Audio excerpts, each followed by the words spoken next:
Le château de Feuclair se liguait avec la vallée pour tenir les saisons à distance, et l'on comprit, bien avant l'affaire, que la pierre n'a pas besoin d'ennemis pour devenir une doctrine, il lui suffit d'avoir été dressée haut, avec des tours capables de regarder la pluie avant qu'elle ne tombe et des escaliers qui forcent les corps à reconnaître une hiérarchie. La tour nord, plus étroite que les autres, portait au milieu de sa hauteur une fenêtre si fine que la lumière y passait comme une aiguille, et l'on apprit plus tard qu'elle avait été conçue pour abriter un trésor de papier, cartes et lettres scellées, non une vie, pourtant, c'est là qu'une vie fut enfermée. La famille, à la fin du VIe siècle, régentait la commune avec cette correction de vieille noblesse qui n'a plus beaucoup de lois à imposer sinon celle de la tenue. Le comte Édouard de Feuclair donnait à la messe son dos droit, au conseil de bienfaisance sa signature, aux vendanges ses félicitations, et sa femme, Diane, gardait la maison dans un silence préparé par des générations de femmes qui savaient ranger les pièces de telle sorte que les nouvelles n'y prennent pas le dessus. On voyait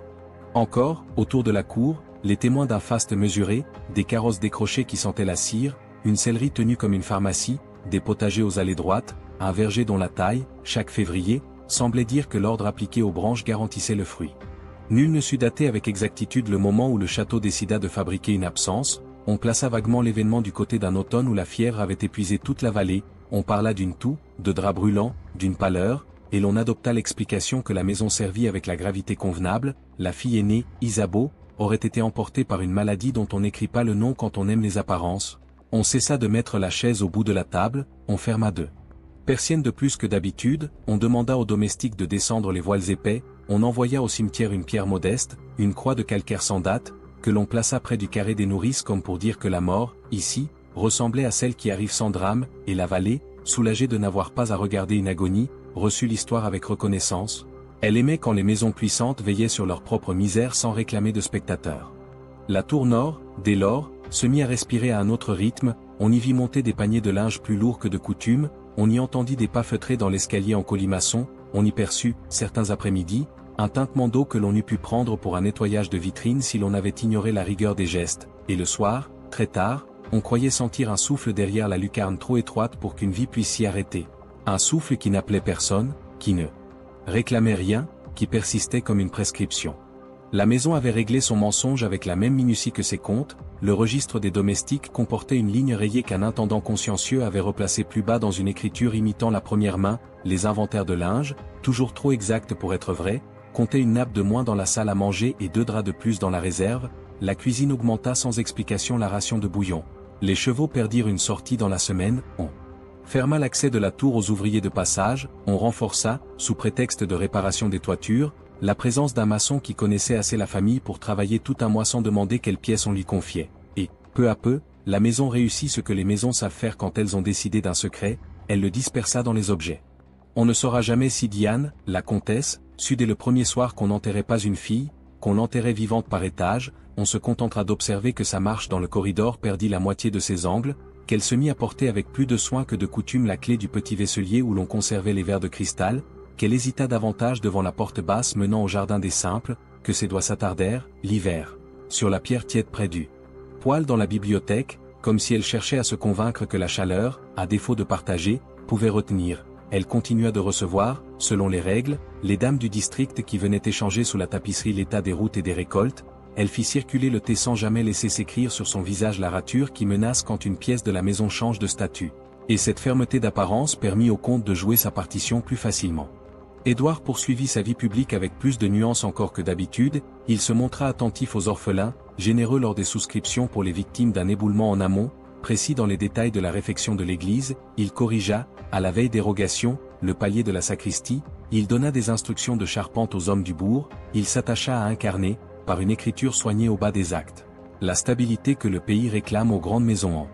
échange de leur silence, et cette prodigalité de preuves publiques lui donna le loisir d'ordonner en privé l'effacement d'une vie. La tour nord, de jour comme de nuit, fut confiée à une temporalité fabriquée, celle des plateaux qu'on monte avec des couvercles lourds, des cataplasmes qu'on renouvelle sur une peau qui n'a plus le droit de savoir le nom des saisons, des draps que l'on lave à part dans une bassinette dont on ne se sert jamais pour les autres, des serviettes dont on change les plis pour empêcher l'œil de compter, du feu que l'on entretient dans un poêle de fonte sans tuyau apparent afin que personne, dehors, ne remarque la respiration d'une flamme absente, autant d'indices qu'un enfant aurait pu comprendre si on lui avait appris à lire les choses, mais un château donne aux indices l'aplomb d'un rite, et les rites, ici, peuvent commander des années. Isabeau n'avait pas franchi ses 15 ans quand sa vie fut rabattue sur la tour, elle sortit du registre des apparences juste après être entrée dans l'âge où l'on apprend à tenir une maison sans se laisser tenir par elle, et c'est cette cruauté géométrique qui fit, plus tard, la force de l'écho, l'idée qu'une enfance avait été pliée au moment précis où elle se déplie. Elle reçut, là-haut, un temps sans date, réglé par les plateaux et par la lumière maigre du nord, elle connut l'odeur du bois étouffé, des linges chauds qui ne voient plus l'air, la lenteur des heures quand personne ne vous les dispute, la discipline d'un corps qu'on oblige à rester intact pour servir la fiction d'une maladie, la distance exacte entre une fenêtre qu'on ouvre à peine et un lit qu'on change sans bruit, et c'est par cette exactitude que l'abus, même sans geste décrit, prend un visage et une température, il cesse d'être un mot pour devenir une disposition des choses. Le comte, dans les salons, fut un homme de raison, l'exemple de la retenue, la politesse ronde des époux rassurants. La main posée sur un dossier au moment d'entendre une plainte, la phrase utile à la bonne tenue des mariages voisins, le gendre modèle des communes rapprochées, et ce masque, plus travaillé que les peintures de chasse qui ornaient la galerie, donna à son crime la protection parfaite, celle de la vertu affichée qu'on n'accuse pas sans se salir. La maison accepta cette distribution avec la souplesse qu'ont les maisons qui doivent survivre à leur maître. Elle fit ce qu'on lui commandait, elle digéra la tour comme on digère une pièce supplémentaire, elle absorba la honte comme elle absorbe l'humidité, sans effet visible. Il y eut, pourtant, des accrocs dans la toile, et c'est par eux que, plus tard, les témoins fabriquèrent la part de vérité qu'on ne peut pas écrire dans un acte. Une sous-gouvernante, venue de la côte, fut renvoyée après un mois pour avoir prétendu qu'une fenêtre, la nuit, clignait, un palefrenier, irrégulier mais habile, disparut du jour au lendemain après avoir tenté d'ouvrir une porte qu'on lui avait dit d'ignorer, un prêtre jeune, trop zélé pour garder sa voix basse, fut muté vers une paroisse amont moins bavarde. À chaque fois, la maison replaça les meubles, le comte redoubla de charité, Diane refit un tour de jardin, la tour redevint un PAN de ciel fermé. Les saisons se succédèrent sur la lucarne comme sur une horloge privée, l'hiver y faisait des dessins que personne ne voyait, le printemps y déposait des insectes qu'une main invisible chassait avec un linge propre, l'été posait un rectangle de lumière plus large, l'automne rétrécissait l'air, et ce cycle privé donna à la captive une géographie d'intérieur, la connaissance précise des bruits des charnières, des heures des pas, des silhouettes qui se devinent dans une ombre, des rythmes de nettoyage, des affaires que l'on passe d'un étage à l'autre quand on se parle sans mots. Elle apprit à se tenir debout sans faire de bruit dans un endroit où marcher peut être déjà trop, elle apprit à humecter un morceau de linge pour feindre la fièvre si l'œil chargé venait, elle apprit à reconnaître, sur un plateau, la main qui l'avait composé, elle apprit l'économie de soi qu'on réclame aux prisonniers qu'on refuse de nommer. La vallée, pour sa part, continua sa rotation de récolte et de foire, elle conserva du château une estime prudente qui lui permettait de croire à l'ordre, elle évita d'interroger la pierre, elle donna au cimetière la main-d'œuvre nécessaire à l'herbe, elle produisit des enfants qui jouèrent au pied des murs sans imaginer qu'un monde se tenait au-dessus d'eux, et c'est cette innocence collective qui, plus tard, fit des colères tardives. Car ceux qui n'ont pas su veulent toujours croire qu'ils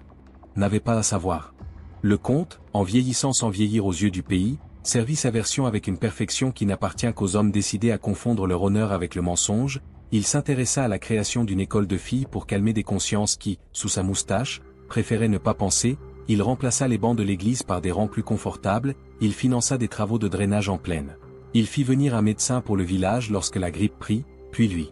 retira la clé de la tour quand le docteur se montra trop curieux, il posa, dans son bureau, des cartes de la propriété où la tour n'était plus qu'un point, il accumula assez de bienfaits pour que les hommes de loi, plus tard, hésitent à mêler sa signature à un acte infâme, et cette géométrie publique contint la pression le temps qu'il fallait pour faire croire que l'affaire ne sortirait pas.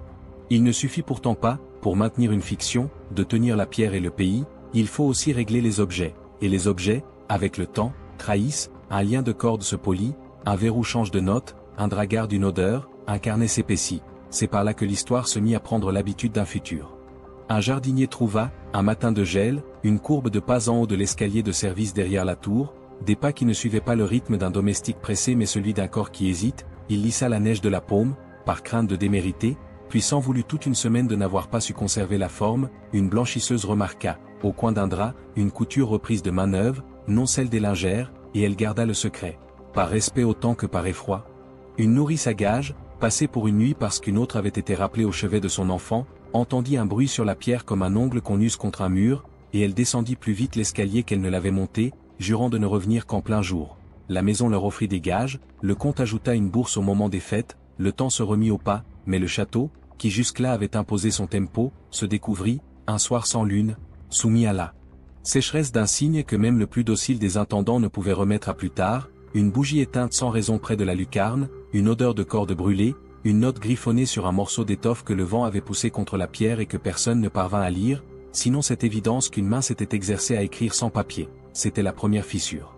La fable de la maladie continua pourtant d'assurer le gros de la défense. On évoquait, à l'occasion, la pauvre Isabeau qui, disait-on, avait succombé à une langueur et dont la mère honorait la mémoire en donnant du linge au dispensaire. On appuyait les mots sur des objets visibles, une boîte de couture déposée chez les sœurs, une robe simple confiée à la cousine d'un menuisier, un livre de prières sans ex-libris oublié exprès sur le banc de droite. Et l'on faisait ainsi circuler la preuve d'une absence sans jamais l'exposer. Un pays si bien nourri d'objets accepte de n'avoir pas de fait.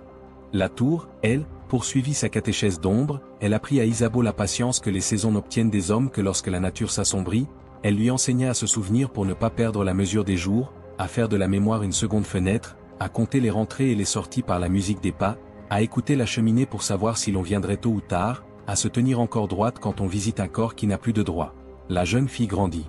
Sans miroir qui est le droit de la nommer, et ce refus des reflets fidèles une présence sans contour, un souffle, une discipline, une volonté d'échapper qui se calcifia dans des endroits minuscules, une charnière, un ébréché, une latte toujours un peu plus claire que les autres, et c'est sur cette géologie secrète que l'avenir prendrait appui. Les livres de la bibliothèque, en bas, continuaient, eux, de jouer leur partition de papier, on en prêtait à la cure, on en laissait sur la table ronde du salon en signe de bonne compagnie, on citait des auteurs qui convenaient à la dignité d'un conte, et, un soir, un volume manqua à l'appel, pas un roman de sentiment, un traité de serrurerie, vieux, relié plein veau, que l'on avait conservé pour son frontispice plus que pour ses instructions. On chercha sans chercher, on le remplaça par un almanach, on éteignit les lampes, on ferma les volets, on dormit. Et nul ne s'interrogea sur le trajet d'un livre trop technique pour susciter l'intérêt d'un lecteur ordinaire. Les escaliers, eux, avaient conservé la souplesse de leur marche malgré l'âge, on y sentait, le soir, la manière dont une semelle se retient à la dernière hauteur, on y apprenait, à qui savait écouter, qu'une montée peut s'interrompre après la troisième volée, qu'un corps qui hésite s'allège à peine avant de se ressaisir, et l'on voudrait croire, avec le recul, que la pierre elle-même avait consenti à servir de témoin, qu'elle avait enregistré des pesées qui ne ressemblaient pas à celles d'autrefois. La route, tout autour, continuait sa double vie. L'été, elle recevait des carrioles chargées de fruits, des gens de foire, des vendeurs d'aiguilles. L'hiver, elle se transformait en ruban sonore où la neige craque sous des pas rares, et le château, vu de loin, continuait de promettre aux pauvres l'idée que le monde extérieur se tient si un endroit le domine et accepte, en échange de sa hauteur, de garder ses vices à l'intérieur. La promesse, pour tenir, avait besoin que personne ne regarde.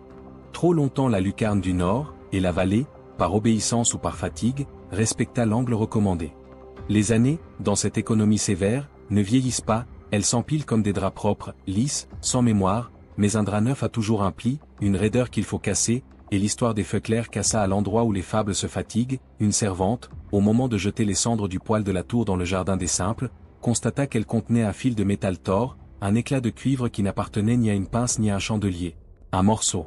d'outil qu'on aurait pu croire perdu par un ouvrier si la tour n'avait pas été interdite aux travaux depuis des années. Elle prévint l'intendant fit ce que font les intendants quand ils ne savent pas quoi penser, il rangea l'éclat dans un petit coffret de fer, le coffret rejoignit d'autres coffrets dans un appentis, la preuve matérielle d'un projet invisible s'ensevelit au milieu de la preuve matérielle d'autres projets, et le château, sans se douter que son rempart le plus sûr venait d'être percé par ce geste simple, reprit sa ronde. Dans la ville voisine, à l'automne, un imprimeur vendit à vil prix de vieux caractères et de petits carnets à couverture bleue à des domestiques en quête de papier. On vit, un mois plus tard, dans la poche d'un livre de prière, un feuillet plié en 4 portant des lignes verticales et des chiffres. On pensa d'abord à une comptabilité de cuisine. L'œil, plus attentif, y vit la répétition d'un motif, une série de nombres qui correspondaient à des hauteurs, des écarts, des largeurs. La main qui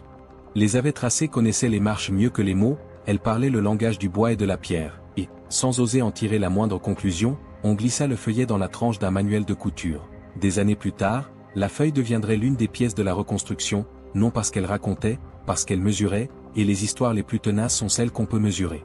La tour, à ce stade, ne pouvait plus compter sur la seule régularité des plateaux. La captive avait cessé de croire que les jours qui passent sont des jours, elle avait, par la force d'une volonté que l'on n'enseigne dans aucune école, appris à faire de la répétition un instrument. Elle avait compté les pas, elle avait inventé une manière d'écouter les gonds, elle avait compris que le compte ne monte jamais 2 jours de suite à la même heure. Elle avait remarqué que la clé tourne moins bien lorsqu'il pleut. Elle avait noté que les chats du château, qui circulent partout, évitent la tour sauf quand la cuisine renverse de la soupe. Elle avait, surtout, accepté de considérer qu'on ne s'évade pas d'une architecture avec de l'éloquence. mais avec des angles, des côtes, des rythmes, et ce renversement de stratégie fidèle l'égal de ceux qui avaient dressé la tour. Le comte, vieillissant de cette vieillesse qui n'entame pas la morgue, sentit sans penser que quelque chose avait glissé du côté de l'avenir, il imposa à la maison une couche supérieure de contrôle, il racheta au notaire la maison contiguë au mur nord pour empêcher tout contact, il congédia 2 domestiques en les accusant d'ivrognerie, il fit bénir la tour par un prêtre discret, il coupa une vigne qui aurait pu servir d'échelle. Il remplaça la serrure supérieure par un modèle plus lourd, il confia à l'intendant un cahier spécial où consigner les passages, et ces mouvements, pensés comme des serrures supplémentaires, devinrent, par accumulation, un calendrier que l'on pouvait lire en creux. La vallée, que les moissons avaient occupée, ne vit rien, la maison, que la tenue obsédait, n'osa pas voir, la tour, que la captivité avait dressée, vit tout, et il suffisait, désormais, que quelque chose de minime se déplace, un livre manquant, une cendre différente, un fil de cuivre tordu, une couture au mauvais endroit, un feuillet de hauteur pour que l'affaire, jusque-là seulement possible, se mette à devenir probable. La première partie de l'histoire peut, dès lors, se résumer à ces 4 mouvements qui ne s'annoncent pas, une mort sans tombe, une tour qui se resserre, des objets qui apprennent à parler, une volonté qui mesure, et l'on comprendra, au moment venu, que l'échappée ne naîtra pas d'un cri, mais d'un ombre. Les années que la maison appela pour sa défense les années d'ombre commencèrent sans se nommer et s'empilèrent, l'une sur l'autre, comme des linges trop bien pliés pour avouer leur fatigue, la tour nord prit l'habitude d'une respiration séparée, le château adopta la cadence qui convient au secret, lente en surface, maniaque dans les recoins, et c'est dans ce régime que la captive passa de l'âge où l'on apprend les pièces à l'âge où l'on finit par ressembler à la pièce qui vous retient. Non. Par nature, par économie, la fenêtre étroite dicta la notion du jour, une lame de lumière tournait comme un couteau émoussé sur la pierre, la saison montait et descendait dans le rectangle sans jamais lui donner plus que de quoi compter, le plateau venait à heure presque juste, sauf quand la pluie prenait trop épais, le poêle avalait sa part de bois sans jamais transmettre sa chaleur au dehors, et les objets, domestiqués pour servir la fiction d'une maladie, élaborèrent pour elle une grammaire, dont elle se saisit pour tenter la seule réparation possible, non celle des faits, celle de l'issue. Le traité de serrurerie disparu de la bibliothèque, dont nul en bas n'attendait qu'il donne de ses nouvelles, devint son premier livre, non par lecture directe, par décalque patient, elle n'avait pour en retenir qu'un frontispice entrevu autrefois et des schémas orbitant dans la mémoire, mais la tour, qui ne renonce pas à enseigner lorsqu'on y réduit une vie, lui fournit d'autres maîtres, l'oreille pour recueillir les notes des gonds, la main pour sentir, dans la clé, le moment où le métal cède son champ au bois, l'œil pour repérer la différence de poussière sur une vis qu'on visite trop souvent, et c'est par l'addition de ces exactitudes pauvres qu'elle inventa une science, celle des angles, elle tira, d'un ourlet repris à la mauvaise hauteur, un fil d'une longueur suffisante, elle noua ce fil à un bouton, elle mesura, le soir, l'écart exact entre le bord d'une latte et la base du chambranle, elle reporta, sur un morceau de drap sacrifié, des colonnes de chiffres qu'elle sut cacher ensuite dans la doublure d'une couverture, elle déposa, au pied du lit, une trace d'eau qui lui indiquait, le lendemain, si la pièce s'était refroidie selon l'habitude ou si l'air avait reçu des pas, elle apprit que la clé, une fois sur 3, grince au second quart de tour, et elle résolut d'introduire, dans ce sifflement, un fil de métal, tordu suffisamment pour en altérer la note. Ce fil, elle le trouva un matin de cendre, fragment oublié au creux du seau, elle le lissa sur la pierre jusqu'à ce qu'il perde sa mémoire, elle l'arma d'une micro-courbure capable d'aller chercher la paix d'un ressort derrière la serrure, et c'est à partir de ce jour que son corps cessa d'être seulement un corps retenu, il devint une main entière dont chaque doigt portait un rôle. Les plateaux, fidèles à leur part de théâtre, continuèrent d'établir la preuve d'une vie invisible, bouillon, cataplasme, linge, la main qui les composait changeait parfois, l'épaisseur du torchon diminuait quand les jours pressaient, la timidité des pas révélait l'arrivée d'une jeune domestique contestée, la régularité obstinée disait le retour de celle qui savait les marches par cœur, et elle apprit à distinguer, dans ces variations minces, la seule faveur possible. Un décalage, une seconde, un silence, assez pour glisser, entre deux services, un geste qui altère sans dénoncer, elle rallongea d'un cheveu la distance de la chaise au mur pour faire croire que la poussière avait vieilli à cet endroit, elle usa, au poil, d'un tremblement si léger qu'il empêchait la braise d'offrir sa meilleure couleur, et l'odeur ainsi produite, moins nette, fut acceptée par ceux d'en bas comme un accident, alors qu'elle relevait, à force de reprises, d'une intention unique, ne pas laisser la tour devenir un instrument parfaitement accordé. En bas, la maison poursuivait sa mécanique de façade, on publiait les actes de charité comme on publie des profits, le comte, plus ferme à mesure que ses tempes grisonnaient sans perdre de leur vigueur, ajouta à son répertoire des fondations de patronage pour les jeunes filles pauvres, preuve affichée qu'il tenait au destin féminin, il s'intéressa à l'instruction, il fit venir un maître de dessin, il imposa, à la fabrique, de nouvelles lampes, il se constitua, à coups de générosité, une cuirasse de respectabilité, pendant que la tour, par contraste, se gravait au-dedans comme la seule pièce non présentable du domaine. La comtesse Diane, que la narration du temps sauvera peut-être pour son maintien, continuait de glisser sa main sur les rambardes, elle laissait sa marque pâle sur la pierre tiède près du poêle, elle rangeait et dérangeait une clé dans le petit vaisselier, non par étourderie, par lutte entre l'apparence et l'instinct, et cette hésitation, faible pour le monde, brutale pour une conscience, fut la fissure la plus longue à cicatriser, une complicité sans phrase que l'histoire jugera, mais qui, au quotidien, se traduisait par des gestes maigres, un drap changé plus tôt que prévu, un verre d'eau laissé à la bonne place, un crochet mal refermé quand personne ne regardait. Les années infligèrent à la tour des petites transformations que les murs aiment croire naturelles, le mortier prit, puis se fendilla près de la fenêtre, les hivers, à force d'épaisseur, poussèrent la pierre à rendre de minuscules éclats, l'un d'eux, un soir de vent violent, resta coincé dans le joint, elle le travailla avec une patiente brutalité, en tirant sur lui comme on tire sur un fil, elle obtint un trou pas plus large qu'une graine, elle y déposa, nuit après nuit, une eau chargée de vinaigre qu'elle avait imploré de la cuisine en simulant un besoin d'apaiser la fièvre, et l'acide, discret, fit ouvrage, il désunit la chaux, il donna au joint une friabilité qui, l'été suivant, accepta l'entrée d'une lamelle de cuivre. Ce cuivre, elle le façonna en l'écrasant contre la pierre, elle lui donna l'allure d'une clé qui n'ouvre rien sauf une habitude, et, lorsqu'elle la glissa, pour essayer, elle comprit que l'important n'était pas l'ouverture mais la répétition, répéter peu, longtemps, à des heures différentes, jusqu'à faire croire au métal qu'il avait vieilli. Le monde continuait, dehors, de demander des récoltes, de tenir des foires, d'ouvrir des écoles, le château conservait sa réputation de place ordonnée, la tour, derrière sa fenêtre à l'aiguille, achevait son apprentissage de mécanique clandestine, elle écouta les pas d'Édouard tant de nuit qu'elle sut les reconnaître à la respiration plus qu'aux bottes, elle nota qu'il ne venait jamais 2 jours de suite à la même heure, qu'il préférait la fin d'après-midi, qu'il montait plus vite quand le courrier apportait des nouvelles de la préfecture, qu'il restait plus longtemps quand il avait, le matin, présenté un don à la cure, et ses précisions, pour toute autre insignifiante, la dotèrent d'une horloge qui n'appartenait qu'à elle. Les chats continuaient d'éviter l'escalier sauf l'hiver, quand la chaleur trop forte de la cuisine les chassait vers le haut, la clé supprime un grincement quand il pleuvait, reprenait sa plainte par temps sec. La serrure supérieure rendait la note d'un vieux clavecin dès que la graisse fuyait, autant de musique qu'elle sut incorporer jusqu'à les confondre avec ses propres gestes.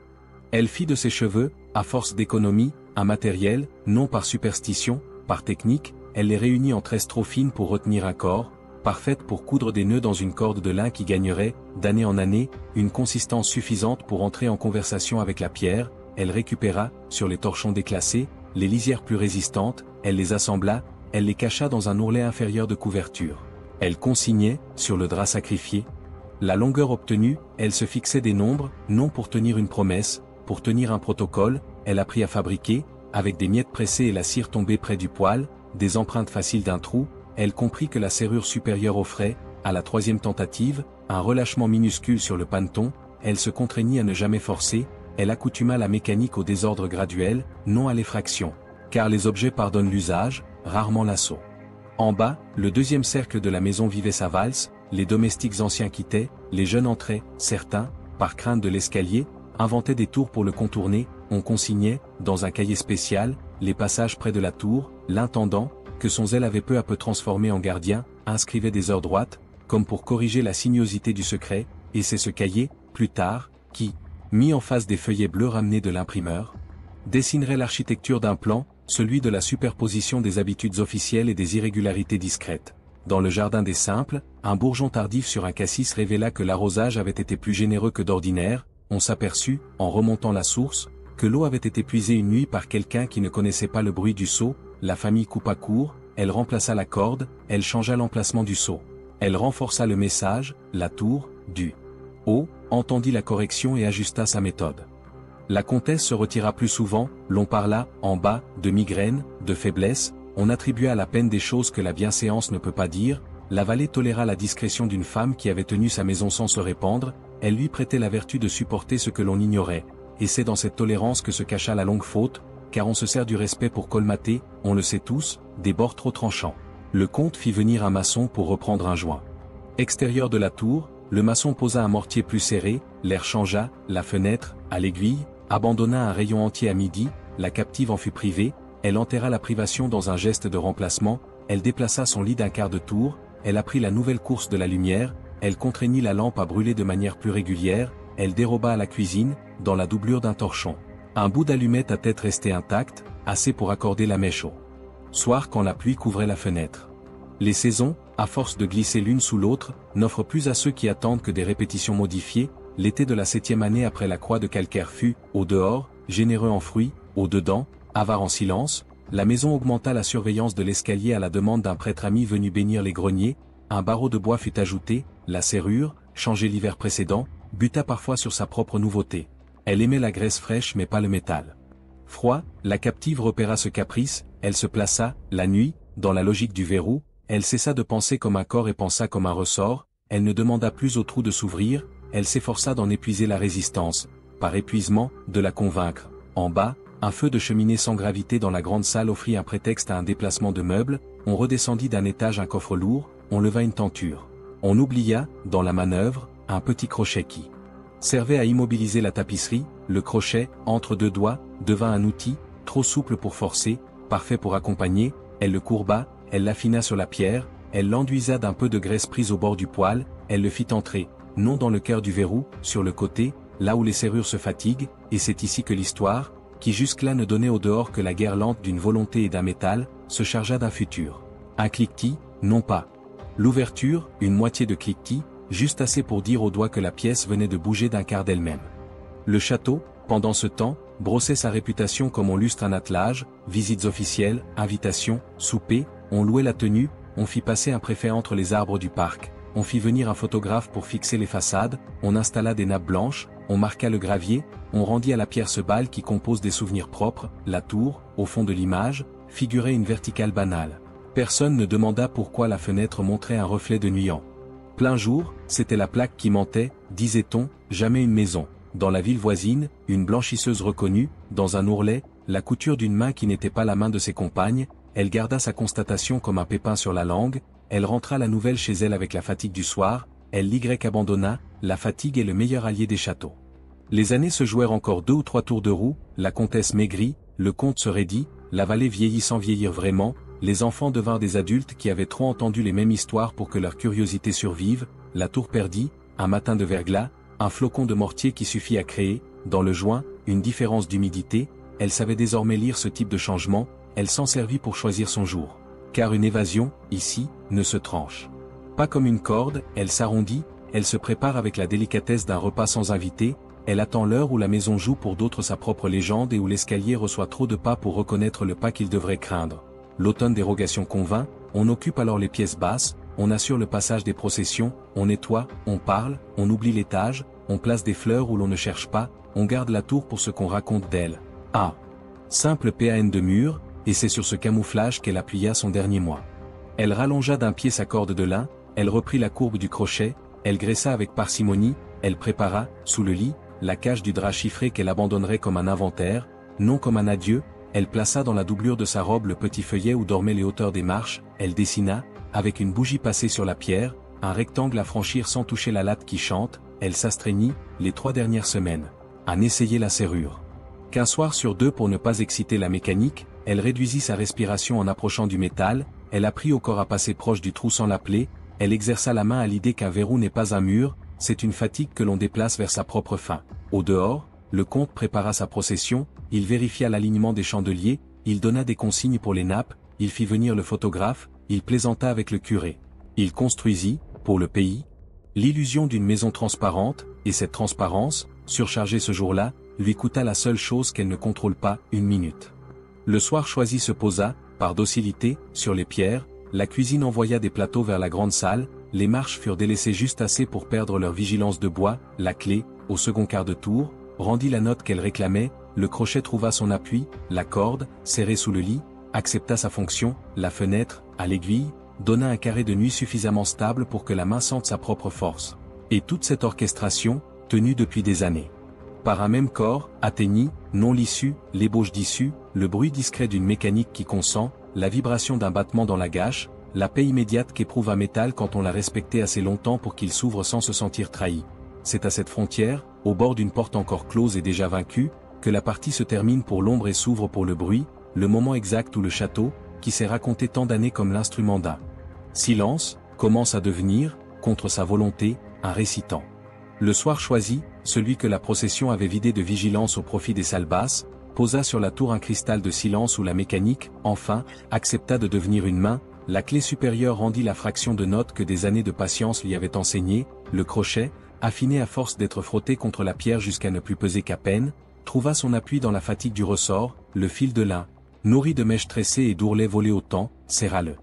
poignet comme un rappel, et la porte, non pas vaincue par un heurt, déplacée d'un doigt par l'addition des gestes, consentit, la première fois, à respirer. L'entrebâillement n'ouvrait que l'épaisseur d'un souffle, pourtant la pièce bascula de l'état de cellule à l'état de couloir.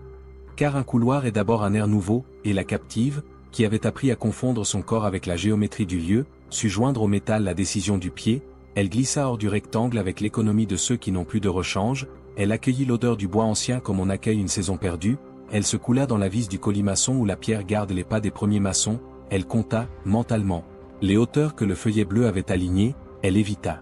À la 17e marche, la latte qui chante, elle rallongea, d'un centimètre, la distance de l'épaule au mur pour que la poussière n'accuse pas un frottement neuf, elle passa, à hauteur d'une meurtrière oubliée, une main devenue oiseau qui effleure sans demeurer, et, arrivée sur le palier où s'était inventée l'ancienne fable de la fièvre, elle reconnut, par la différence de froid, la porte basse qui menait vers l'escalier de service. Le château, ce soir-là, jouait pour le dehors sa musique de décor, un murmure de vaisselle, la ponctualité d'une cloche, le roulis des voix autour d'une table blanche, et cette abondance de son couvet, comme un toit trop parfait, l'inattention nécessaire. Elle tenta la seconde serrure, plus lourde, plus grasse de récente prudence, elle lui parla le langage appris, ne pas forcer, fatiguer, accorder, elle introduisit le crochet non au cœur mais au bord du mécanisme. Elle attendit qu'une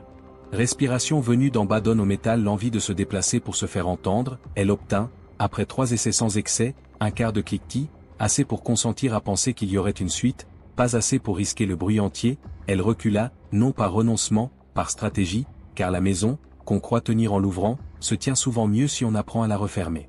Un courant d'air minuscule, né de l'entrebâillement, descendit le colimaçon, rencontra, plus bas, un rideau qu'une domestique avait tiré pour cacher un coin de service, dispersa la flamme d'une bougie, déclencha le geste machinal d'une main qui protège, et ce geste, qui n'était pas encore un soupçon, fit trembler une seconde la peau du château. Dans le grand salon, au même moment, le photographe, installé pour flatter la mémoire du comte, alignait ses plaques sur une table latérale, on avait déplacé les rideaux afin que l'objectif prenne la meilleure part de lumière, un battant s'ouvrit d'un doigt de trop, un miroir renvoya un PAN de nuit dans la vitre, la longue pause que réclamaient ces images si lentes capta, dans le fond, un fil qui n'appartenait à aucune tapisserie, une verticalité pâle où l'œil exercé ne saurait plus tard dire s'il s'agissait d'un reflet, d'une fissure, d'un visage. La plaque, retournée sans commentaire, attendit, dans sa chemise, la révélation des jours prochains. La maison, contentée par l'assurance que donne à ceux qui dominent l'intuition d'avoir tout prévu, reprit son rôle, la tour, discrètement, referma sa première décision et regagna la pièce avant que la seconde serrure, irritée de n'avoir pas été menée au bout, ne change de note sous la main d'un autre. Le lendemain, la patience reprit sa place parmi les objets. Plus aiguë, moins résignée, elle remplaça la précipitation par une série d'ajustements qui fixèrent l'échappée comme un travail et non comme une scène, elle ramena, du poil, l'infime graisse qui rend les gonds dociles, elle coupa, dans un ourlet, une bande de lin pour protéger du métal la peau des paumes, elle choisit, dans l'inventaire mental des heures, l'intervalle où la cuisine livre la soupe à la grande salle. Elle s'astreignit à n'offenser ni latte ni joint, elle apprit le bruit de la pluie sur les dalles du couloir, elle remplaça, dans sa tête, l'idée d'une sortie par l'idée d'une succession de durées à traverser sans perdre l'outil, et cette substitution, qui paraît rhétorique aux lecteurs impatients, constitue, dans la pratique, la seule manière de survivre aux maisons qui fabriquent des pièges. En bas, un intendant plus ailé que la moyenne, alerté non par un fait, par l'addition de détails qui impose un contrôle quand on aime être irréprochable, monta jusqu'au palier, posa une main sur la porte, n'entendit rien, redescendit, nota, dans le cahier spécial, un trait sec, il stabilisa sa peur par l'écriture, la maison calma son zèle par le poids des tâches, et la tour, par le filet d'air qui persistait à souffler au ras des marches. Sut que l'étau se resserrait bientôt, il fallait, pour que l'issue cesse d'être une hypothèse, arracher au château quelque chose qu'il ne savait pas défendre, une image. La semaine suivante, les plaques tournèrent chez l'homme de la ville, le révélateur, ce bain qui remonte au jour ce que la lumière a mordu, fit remonter, au bord gauche d'une image trop sage, une trace que les habitués des photographies mal posées connaissent, une coulure, un fantôme de blanc, et, au cœur de ce fantôme, la suggestion d'un ovale, le point d'une tempe, un éclat de fil qui semblait pendre, on jugea, d'abord, l'effet disgracieux. On accusa la vitesse du rideau, on expliqua qu'un miroir a retourné un PAN de nuit, on posa l'image sur une pile, puis un apprenti, l'œil neuf, s'arrêta sur l'ovale, revint, recula, sentit ce froid particulier qui appartient aux apparitions sans nom, portant non l'ombre d'un objet mais la mémoire d'une présence. L'imprimeur, prudent, fit une seconde épreuve, la seconde confirma la première, on rangea l'ensemble dans une enveloppe avec la mention banale d'une retouche à venir, l'enveloppe trouva, par des mains discrètes, le chemin d'un curé de la ville. Le curé, trop prudent, remonta, un soir, au prêtre ami du comte. La prudence, si on l'interroge au mauvais endroit, sert accidentellement les puissants. La comtesse, pendant ce temps, sentait, dans la peau de ses mains, que la maison avait changé de densité. Elle posa, 2 soirs de suite, la clé du vaisselier à un endroit qu'elle n'avait jamais choisi. Elle regarda la pierre du poêle avec une insistance que la domestique la plus simple comprend. Elle tira, à l'office, un tiroir sans prendre ce qu'il contenait. Elle glissa, à la gouvernante, une recommandation sans motif, à la fois trop tôt et trop tard. Et ses gestes, happés par l'ordre général, n'aboutirent à rien, sinon à fabriquer un petit vide dans lequel la captive entendit, enfin, la faiblesse d'une complicité. Une pluie longue, qui aplanit les nerfs comme elle lisse les toits, s'obstina 3 jours sur le domaine. Elle donna aux serrures la douceur que les doigts respectueux reconnaissent, elle couvrit d'un bruit uniforme les pas des couloirs, elle amena, dans l'escalier de service, la condensation qui transforme le bois en instrument facile, et elle marqua, dans la nuit, la minute où l'on peut, sans attirer la maison, réparer une fatigue. La seconde tentative, mieux mesurée, se posa sur 7 minutes comme une main sur un front. La clé ancienne fit son dessin sans se plaindre, la serrure neuve, que l'on croyait intraitable, glissa sur sa propre graisse. La porte du palier, qu'on accoutume à gémir pour se faire entendre, accepta, grâce au chiffon coincé dans sa feuillure. De rester muette, le couloir qui avait patienté des années pour devenir un couloir s'ouvrit sur la première volée, l'air du bas monta jusqu'au visage, avec lui l'odeur du café que l'on préparait pour la dernière heure des invités. La lumière, par la fente de la cuisine, traça un rectangle plus gris que les ombres de la tour, et l'on put croire, une fraction de seconde, que la maison, saisie par l'inattention qu'elle imposait aux autres, se livrait. La descente, cependant, n'est pas l'échappée. Une maison a plus d'une peau, et la suivante, celle des Galta que personne ne visite parce qu'ils ne contiennent pas de souvenirs présentables, arracha à la captive un savoir neuf, celui de la poussière qui trahit, car la poussière, quand elle a été tenue des années, c'est reconnaître le pas étranger. Elle le garde en creux, elle le dessine, elle le propose aux yeux des ailés. L'intendant, 2 jours plus tard, y verrait une phrase écrite avec des semelles. La nuit n'accordait pas la longueur suffisante pour effacer ses propres traces, il fallut trouver ailleurs la neutralisation. Elle choisit, contre l'intuition, de laisser l'empreinte entière. Elle espéra la recouvrir par une autre, plus lourde, plus administrative, celle d'un coffre déplacé lors du changement de nappe du salon. Elle calcula la friction nécessaire, elle porta, dans ses bras maigres, la moitié d'une malle douce. Elle fit glisser le poids sur les lattes jusqu'à ce que le dessin de la poussière devienne un palimpseste. Elle obtint cette indécision qui sauve aux yeux de ceux qui ne veulent pas lire, puis elle regagna, en retenant son souffle, le couloir. Le dehors, au même moment, fabriquait la condition qui manque souvent aux évasions, un bruit public, la double ouverture de la porte cochère pour laisser sortir une carriole, le claquement d'un fouet, l'ordonnance d'un postillon, la réponse de la pierre, le tout créant, sur la façade, un masque sonore. La captive se plaça dessous, elle se coula dans l'ombre laissée par le battement, elle atteignit, par une trappe, le grenier qui commande les toits. Elle trouva, là, un linteau oublié où les charpentiers avaient autrefois gravé leurs signes. Elle liuessa 2 fois avec sa corde pour la prendre, elle jeta, jusqu'au contrefort, la longueur patiemment obtenue. Elle sentit, dans la paume, le grain de la pierre qui juge les audaces. Elle adossa au plomb des chéneaux sa maigreur devenue outil. Elle prit, comme une bête affamée apprenant à regarder la lune, la mesure de la gouttière, et c'est à cette seconde, à l'instant même où le château n'était plus qu'un dessin vu du dehors, qu'elle rencontra non un obstacle, la fin provisoire de sa propre force, un frottement de corde qui glisse trop vite contre la pierre mouillée, un genou qui heurte la saillie froide, une douleur nette à la cheville, assez pour rappeler au cerveau qu'une chute ne pardonne rien, pas assez pour forcer le retour, juste ce qu'il faut pour imposer un ralentissement. Elle renonça à la descente verticale, elle choisit la transversale, plus lente, plus sûre. Elle se traîna jusqu'à l'angle où les tuiles rejoignent le mur de l'orangerie. Elle attendit, sous la pluie qui s'allégeait, que l'odeur des feuilles tièdes lui dise qu'elle venait de quitter la pierre haute pour entrer dans le territoire des plantes. Elle glissa le long d'un châssis, elle toucha, au sol, la boue qui n'a pas de mémoire. Elle resta couchée une minute entière pour donner au cœur l'ordre de revenir à la mesure de la terre.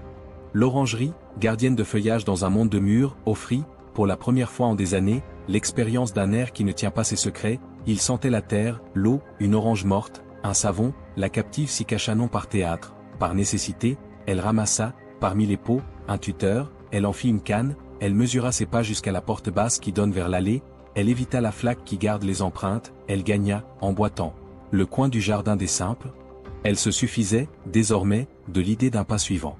La chapelle, à 2 angles, gardait, comme souvent dans ces maisons où les vertus servent de verrou, la doublure idéale de l'affaire, un bois propre, un autel, un banc, une lumière, un homme de service qui dort mal, un sacristain que la pluie réveille. Elle visa ce rectangle, non pour y demander, pour y exister hors de la pierre des secrets. Elle prit, à travers les buissons, une ligne qui favorise le dos. Elle arriva contre la porte au moment où le sacristain, pris d'un scrupule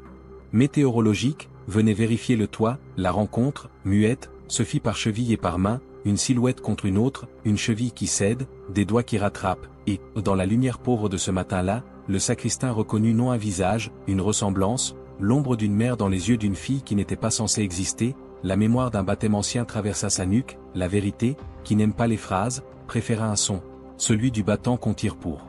prévenir, pas l'alarme, la communauté. Le battement, à cette heure, se propagea comme il peut dans une vallée qui ne vit pas de surprise. Une vieille sortit la tête, une domestique cacha sa peur derrière un seau, 2 hommes quittèrent la remise en faisant semblant de chercher l'origine du bruit, un gamin courut sans savoir, et la rumeur, en remontant le chemin vers le château, changea de nom. On passa de la curiosité à l'injonction, on n'exigeait plus de savoir, on exigeait de voir. Et cette nuance suffit à dépouiller le comte de la moitié de ses protections. L'homme vint, droit, avec sa posture de visite officielle. Il donna, au premier regard, le poids de ses yeux et la justesse de son col. La chapelle, que la pluie habillait, refusa de jouer la comédie. Elle offrit au village cette scène qu'il ne voulait pas comprendre mais qu'il accepta de regarder. Une jeune femme, sans chaussures, sans prénom prononcé, avec, dans les cheveux, le fil de lin qui avait servi au métal. Au poignet, la marque claire d'un lien ancien. Devenue corde, aux pieds, la maladresse d'une blessure. Au visage, ni larmes ni plainte, simplement la respiration d'une personne qui a choisi le matin contre la nuit. L'homme, devant ce tableau, fit ce que les hommes couverts font quand la preuve exige une autre grammaire. Il tenta de replacer la scène au-dessous de lui. Il demanda, par geste, à ce que l'on évacue. Il convoqua, silencieusement, la bienséance. Il fit signe vers la maison. Il promit, avec ses mains, l'explication qui range. Il posa sur la capturée un regard utilitaire qui avait servi des années à tenir les domestiques. Mais l'air avait changé de température. La cloche, même brève, avait transmué l'auditoire en témoin, et les témoins, privés de mots, guéris de l'emphase, opposèrent à la noblesse leur nombre, non en s'attroupant, en restant. C'est la même chose dit autrement, et c'est ainsi que la dissimulation, épuisée, rencontra sa limite. Le reste, en surface, prit l'allure d'une confusion. Des domestiques voulurent couvrir, des voisins voulurent voir, des têtes, au fond, penchèrent pour comprendre où passait la ligne. Le sacristain, pâle, garda la porte ouverte, signe modeste et décisif que la scène ne rentrerait pas dans la maison. L'intendant, sommé par l'habitude de recueillir les objets, se mit à ramasser ce qui traînait, un fragment de corde près d'un buisson, un bouton arraché à une doublure, un crochet tordu qui n'appartenait pas à une boiserie. Il rassembla, sans le savoir, un dossier que l'archive demanderait plus tard. La comtesse, arrivée trop tard pour imposer aux choses sa version la plus douce, ne fit que les gestes qu'on a vus, main sur la pierre, œil sur le banc, souffle coupé, et sa seule présence, qui autrefois eût suffi à imposer le récit officiel, n'obtint qu'un consentement sans adhésion. La photographie, au même moment, dans la ville, sortit du bain avec sa coulure obstinée. Un éditeur de curiosité y vit l'occasion d'un petit scandale sans nom. Une gravure rapide tenta d'en atténuer l'étrangeté. On diffusa, en bas de page, une image où le château, trop sage, portait, dans un angle, l'empreinte d'une veille. Une sœur d'école, en regardant le papier, fit un signe de croix sans phrase. Une lavandière, en y posant l'œil, reconnut l'ovale qu'elle avait cru voir un soir au bout d'un drap. Un jeune homme, au café, parla de technique. Un autre dit que c'était une blague. La rumeur, enrichie d'une preuve pauvre mais reproductible, s'installa dans le pays avec la force des choses qu'on peut montrer du doigt. Le comte entreprit la contre-offensive administrative, visite aux autorités, dons, rectification, promesses. La Valtaille se mit à laver plus blanc que d'habitude. La tour fut bénie une autre fois. On remplaça le verrou. On blagua sur le photographe. On traita l'affaire de caprice d'une domestique. On évoqua, chez ceux qui voulaient entendre, l'exaltation des jeunes filles. La chapelle, irrémédiable, avait conservé la trace de la rencontre, une marque de boue à l'endroit du seuil, une mèche de lin sur le bois du banc, un fil de cuivre posé sur la pierre près du bénitier, un tuteur cassé adossé au mur, et ces reliques sans religion, parce qu'elles étaient choses, pointèrent plus droit que toutes les morales. Le lendemain, la maison tenta de reprendre. La captive, replacée dans la tour après la confusion, revécut une nuit plus lourde que toutes celles d'avant. Sa corde recoupée, son crochet confisqué, ses draps changés, sa lampe retirée. Mais la mécanique des demeures, même revancharde, n'éteint pas ce qu'elle a laissé percer, l'air ne reprit pas entièrement sa densité, le couloir conserva la mémoire de l'ouverture, l'escalier entendit, une fois, une note nouvelle sur la 17e marche, et le pays, désormais, refusa de refermer en lui le bruit court de la cloche. Des lettres, timides, arrivèrent par des chemins détournés, une cousine écrivit à une tante, une institutrice glissa un billet à la gouvernante, un médecin, que l'on n'avait pas consulté, se présenta pour prendre des nouvelles de personnes, et ce nuage d'attention, faible et obstiné, empêcha la maison de s'emmurer tout à fait dans sa version. Les autorités, prudentes, préférèrent la lenteur, une enquête de pure forme s'ouvrit, on demanda des journaux d'entrée et de sortie, on voulut voir les cahiers, l'intendant, trop orgueilleux de sa tenue, fournit ses colonnes droites, on y lut des heures qui ne coïncidaient pas avec le service de la cuisine le soir de la pluie, l'archive, discrète, réclama la télécopie de la planche photographique, on y vit, avec l'acharnement méticuleux des yeux qui ont besoin d'une mesure, qu'un fil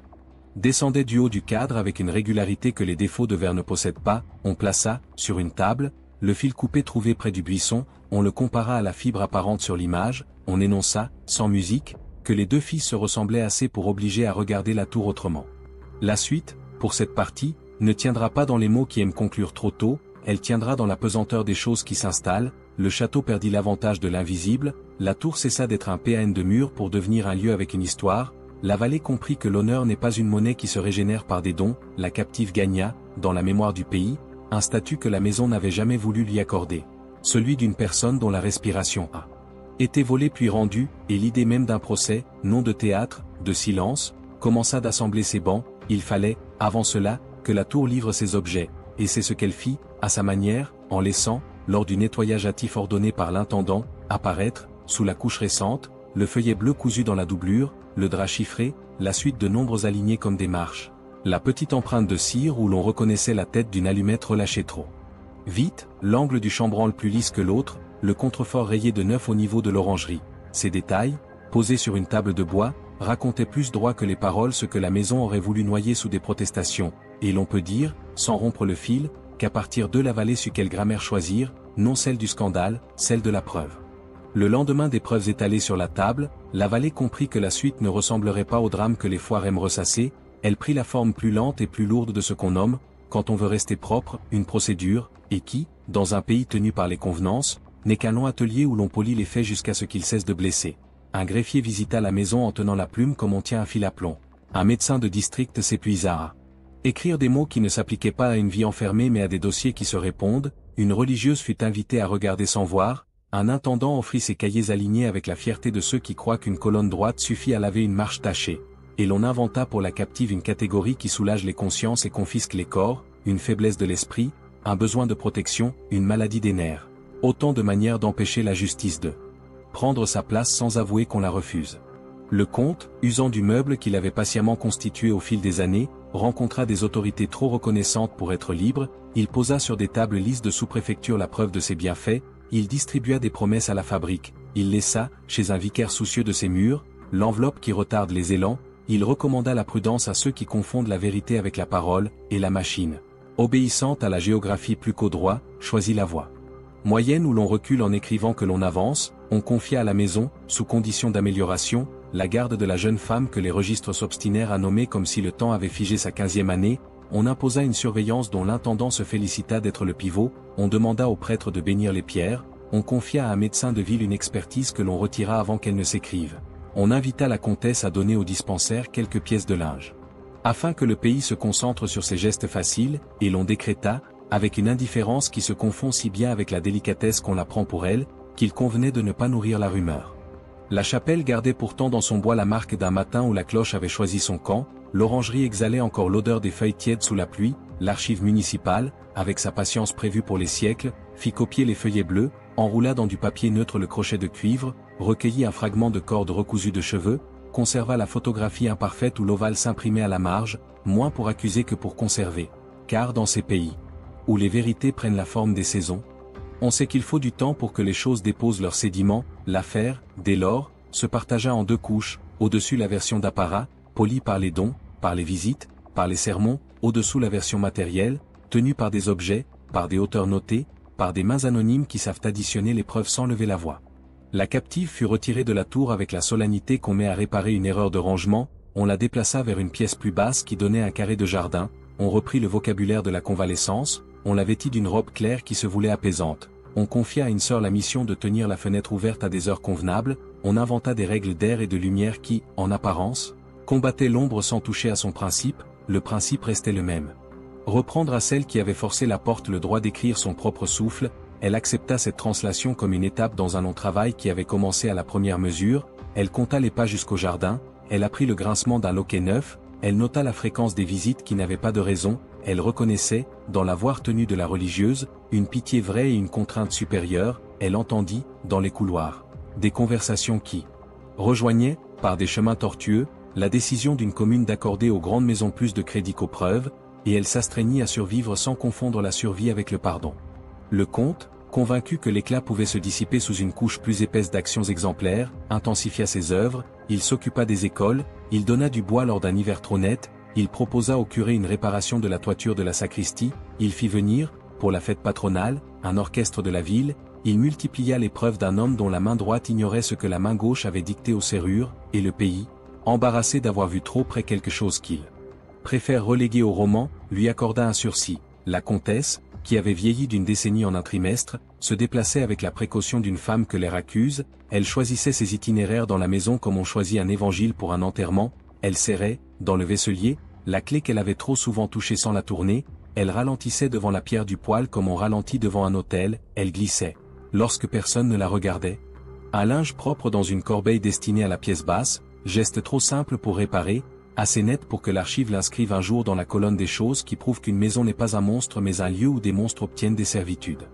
Les autorités, dites compétentes, cherchèrent le refuge classique des commissions, un trio d'hommes corrects vint vérifier que les portes fermaient bien et que les fenêtres ouvraient assez, ils notèrent l'existence d'une chaise près du lit, la propreté des draps, la présence d'une Bible, ils comptèrent les couverts, ils notèrent des horaires, ils ne demandèrent pas pourquoi des chiffres de marche avaient été cousus dans une doublure, ils laissèrent à la porte de l'archive une demande de copie. De la photographie qu'ils oublièrent de venir chercher, ils publièrent une note qui disait que le château avait pris l'affaire au sérieux et qu'il convenait d'éviter les excès de langage, note que le secrétaire glissa dans un registre avant de partir en retraite, afin que d'autres apprennent à parler bas. Le prêtre ami du comte, qui avait reçu l'enveloppe et les confidences, monta en chaire avec la voix grave que les paroisses respectent depuis des siècles, il parla de la tentation de juger, de la nécessité de demeurer dans la charité, il évoqua la folie que Dieu permet parfois pour éprouver les familles, il recommanda à ceux qui avaient vu d'oublier la forme des choses au profit du mystère que les jours clarifieraient, il ne parla pas d'inceste. Non par ignorance, par refus de salir l'autel. Avec un mot que la pierre ne supporterait pas, et ce refus, habillé de prudence et de miséricorde, fut la preuve la plus tranchante de la complicité sans contrat qui lie, dans certains pays, l'église des hommes à la maison des maîtres, la chapelle, malgré le sermon, continua de garder la marque de la boue au seuil, l'ombre d'un fil sur un banc, un tuteur cassé contre le mur. Autant de reliques silencieuses qui opposaient à la parole la géométrie de la matière. Le procès, lorsqu'il s'ouvrit enfin, n'eut pas la forme que la foule attendait, il choisit le bois sombre d'un bureau plutôt que la salle commune, il se déroula en phrases sèches, il ne cita pas la fenêtre à l'aiguille, il évita le mot tour, il ouvrit des dossiers où l'on parlait de tutelle, de santé, de biens, il demanda si la jeune femme consentait à rester sous la protection de sa famille. Il ne lui accorda pas l'espace nécessaire pour formuler un consentement qui engage, il referma en écrivant qu'il la placerait sous la garde d'une institution religieuse si la maison n'assurait pas les conditions requises, il se félicita d'avoir empêché l'excès, il conclut à la prudence et à la bienséance, et le pays, désarmé par tant d'ordres, repartit vers ses foins. L'archive, seule, continua le travail patient des choses, elle réclama la copie complète des cahiers de l'intendant, elle accepta les feuillets bleus, elle ajouta, à la photographie, une légende qui ne disait pas le crime mais l'intervalle, elle rangea le crochet de cuivre dans une boîte de fer, elle glissa, entre deux papiers, un bout de corde où subsistait, pris dans le chanvre, un fil de cheveux, elle nota, sur une fiche, la longueur des nœuds, elle enregistra, avec une écriture minusculée. Droite, la provenance d'un drap chiffré, elle fit ce qu'elle sait faire, conserver la possibilité d'un futur regard qui ne rendrait pas les objets à l'oubli. La maison accepta l'arrangement qui lui permettait de survivre à son propre calcul, elle garda la captive dans la pièce basse le temps que les regards se fatiguent, elle remplaça, à l'automne, la sœur par une femme plus rude qui ne voyait que des consignes, elle obtint de l'autorité la promesse d'un transfert vers une maison de santé en ville, elle fit circuler la version d'une jeune femme fragile qu'il convenait de soustraire au bruit. Elle laissa au cimetière l'ancienne croix de Calquero. Non effacé, ce signe initial d'une mort mensongère, comme on laisse à la pluie le soin de finir une phrase mal débutée.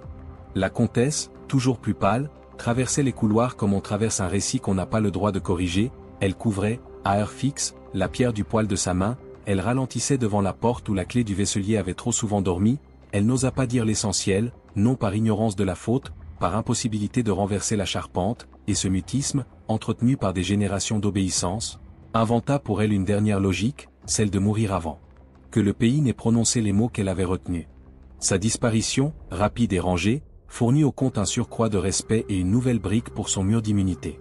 Le temps, qui a plus de mémoire que les hommes, ne se laissa pas gouverner indéfiniment, il déposa, dans le corps du comte, cette pierre que l'on nomme sans détour, une apoplexie, un arrêt, une chute, autant de mots qui épargnent à ceux qui restent la tâche de chercher des causes morales au corps qui abandonne, la vallée, hâtive de chlore, rendit au mausolée familial la dépouille d'un homme décoré d'œuvres, elle reçut, dans le même mouvement, le transfert discret de la jeune femme vers une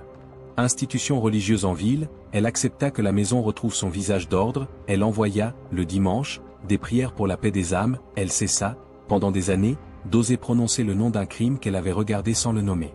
L'institution, faite de hauts murs plus propres que ceux des châteaux et de règles mieux rédigées, offrit à la captive une forme d'air qui n'était pas la liberté mais qui n'était plus l'étouffement, elle y trouva, au fond d'une armoire, la place d'un cahier neuf, elle y écrivit des jours, des heures, des chiffres, des noms qu'elle ne couvrit pas d'injures, elle y posa surtout des objets, la mémoire des mains, une liste de hauteur, la description des fils, la longueur de la corde, l'angle,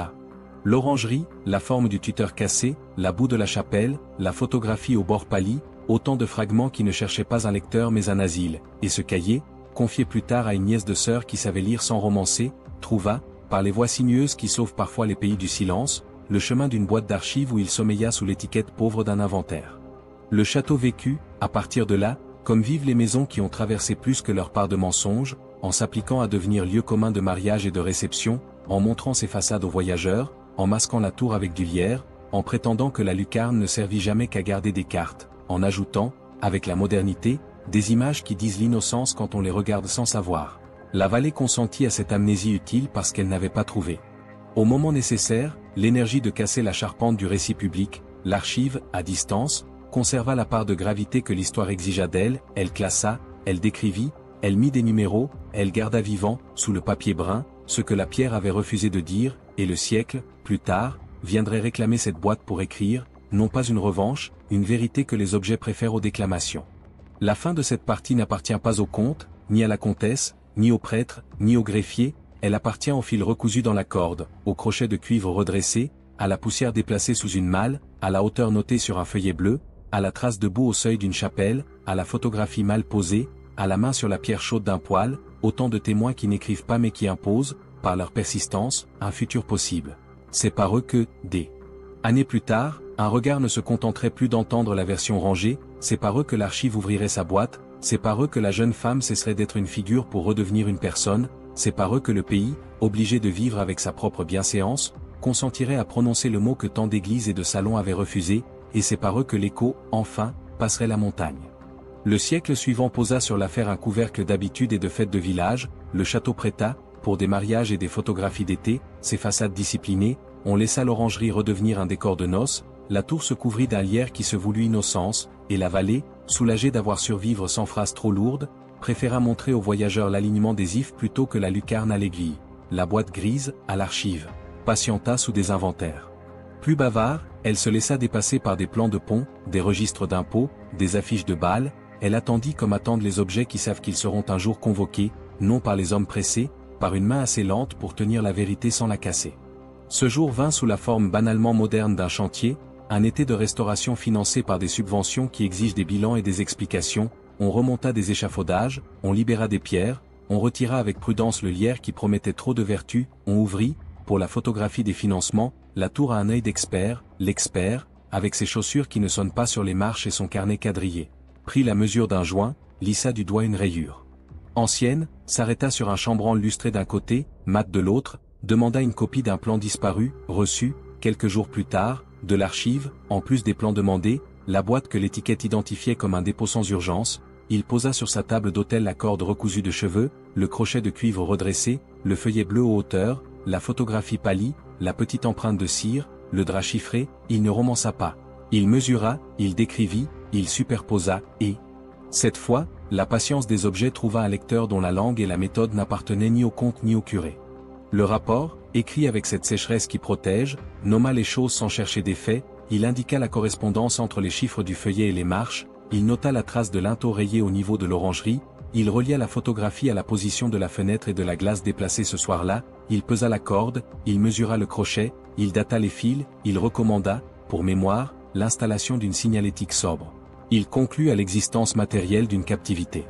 Et d'une tentative d'évasion réussie dans sa moitié, contredite par la suite et reprise plus tard, il laissa, sous l'expertise, la place d'un mot que les murs avaient refusé, il l'écrivit sans emphase et sans périphrase, non pour scandaliser, pour empêcher que les générations suivantes ne rebaptisent la faute au nom de la bienséance. Le conseil municipal lut le texte avec les yeux prudents que donnent les budgets, il accepta la signalétique, il valida une plaque, il demanda que l'on parle d'une jeune femme sans prénom dans un premier temps, l'archive répondit que le prénom existe, que les papiers de la cure l'ont gardé dans l'eau claire d'un registre, que le baptême dit Isabeau, que l'effacement ne protège personne, pas même les maisons, et le conseil, sans fracas, consentit à laisser apparaître le prénom grimé depuis un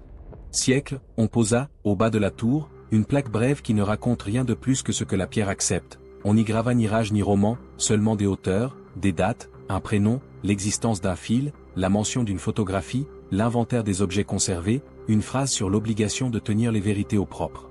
La vallée, au jour de l'inauguration, vint avec ses vêtements de dimanche et ses habitudes, la cloche de la chapelle sonna 2 fois sans prière, les enfants coururent jusqu'à l'orangerie, les anciens s'arrêtèrent à l'ombre des ifs, on écouta, posé, la voix d'un élu qui préféra la gratitude envers les mains patientes aux grands mots de réparation, une sœur âgée, invitée par politesse, s'assit au premier rang sans enlever ses gants.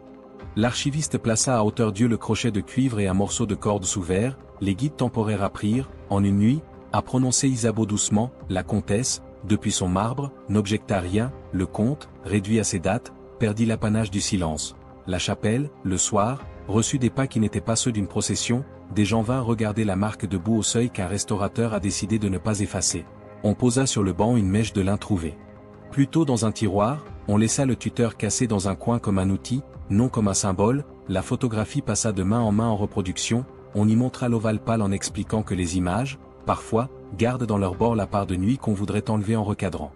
Le château, pendant quelques saisons, tenta de reprendre son rôle de décor impeccable, mais la plaque clouée en bas de la tour imposa à chaque visite une minute d'air contraint, une respiration qui ne sert pas le commerce mais la tenue, on continua d'y marier des couples qui posèrent parfois au pied du mur sans savoir, d'autres fois en sachant et en tenant plus fort, la tour cessa d'être une curiosité verticale pour redevenir un instrument de mesure, elle donnait, par sa fenêtre trop fine, la dose d'honnêteté que les façades supportent, les guides apprirent à se taire au bon endroit, l'archive organisa des ateliers de lecture d'objets où l'on montrait qu'une corde pèse, qu'un crochet se fatigue, qu'une marche chante, que des chiffres cousus dans une doublure peuvent déplacer une histoire. L'école du bourg intégra, en fin d'année, la visite à la tour dans son programme des lieux, on y apporta des carnets quadrillés, on y fit écrire des auteurs, les enfants, bouche ouverte aux pieds.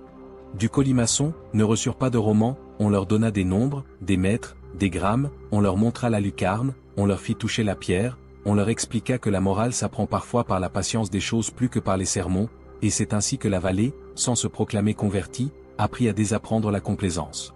La dernière rumeur, qui traînait encore dans des cafés de market du dimanche, s'éteignit en s'usant, elle évoquait une malédiction, des voix, des ombres, elle aimait les mots qui vendent et qui absolvent, elle perdit son carburant face aux listes et aux vitrines, elle recula jusqu'au bord de la montagne, elle se dissout dans le bruit des tronçonneuses et du vent de nord. À sa place, une autre habitude prit, plus lente, plus digne, celle d'aller, les soirs d'orage, poser une main sur la pierre tiède près du poêle de la pièce basse où l'on avait déplacé la captive, les gardiens laissent ce geste se faire sans mots, ils savent que les murs apprennent à leur tour, et cette main posée, reprise par des dizaines d'inconnus, devint, pour le lieu, l'équivalent de ce bol d'eau qu'on pose sur certaines tables pour tenir les fantômes à la bonne distance, un rite pauvre, plus utile que les exorcismes. Des années plus tard, lorsqu'un descendant lointain, une petite nièce venue d'une ville où l'on ne garde plus les clés dans des vaisseliers, grimpa le colimaçon avec un sac trop moderne, elle ne reconnut presque rien des noms que l'on avait prononcés dans sa famille, elle fit, au milieu de la visite, ce que font ceux qui arrivent trop tard pour vivre une histoire et assez tôt pour en recueillir la gravité, elle s'arrêta, elle regarda la fenêtre, elle descendit au jardin. Elle lut la plaque. Elle entra, sur autorisation, à l'archive, elle demanda à voir la boîte, on la lui apporta sur une table claire, elle rencontra, alignée sans dramaturgie, les objets qui avaient tenu, elle les pesa du regard, elle compta les nœuds, elle pensa que la honte n'achève rien, que seule l'exactitude recoue, elle laissa, dans la boîte, une copie de 2 pages où elle notait la façon dont sa main avait reconnu, par-dessus un siècle, la logique d'une autre main sur un crochet de cuivre. Elle referma. Elle remercia, elle sortit, elle passa par la chapelle, elle s'assit sur le banc où la mèche de lin d'or, elle resta sans mots, elle repartit sans se diriger vers la boutique, et c'est dans ces gestes pauvres que l'on mesure, mieux que par des plaidoiries, la réussite d'une vérité. Le château, désormais, ne peut plus effacer la verticale de sa tour, il la porte, non comme une faute éternelle, comme une fonction. Il rappelle, en montrant sa pierre, qu'une maison est capable de grandir plus tard que ses maîtres. La vallée, qui n'aime pas les leçons, a accepté l'idée qu'on peut tenir une histoire sans l'ornementer. L'église, parfois, ouvre la porte et laisse la cloche sonner une seule fois, puis referme sans commentaire. L'archive, fidèle, entretient le verre de la vitrine. Et la ficelle de la boîte, elle ajoute, si nécessaire, un feuillet de description. Elle répare la charnière d'une chemise, elle garde propre la possibilité qu'un autre regard vienne, et cette propreté, appliquée à une mémoire qui a tant aimé les voiles, vaut pour absolution publique. Reste, pour finir, ce que certains réclament et que le lieu refuse avec justesse, un roman, une fin écrite comme on ferme un dossier. On ne le trouvera pas ici. L'issue n'est pas une clameur, c'est une pratique. Tenir ouverte la fenêtre assez pour que l'air passe et que la nuit ne convoque plus personne, laisser au bas de l'escalier une marche qui ne pousse pas vers le haut, lire à des enfants la légende d'une plaque sans dramatiser, montrer des objets, rappeler que les fils recousus dans les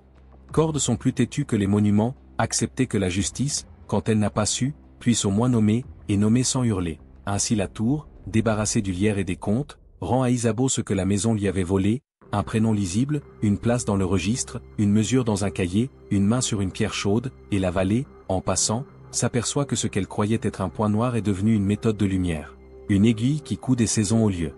de percer des vies, un fil que l'on transmet, non pour retenir, pour relier.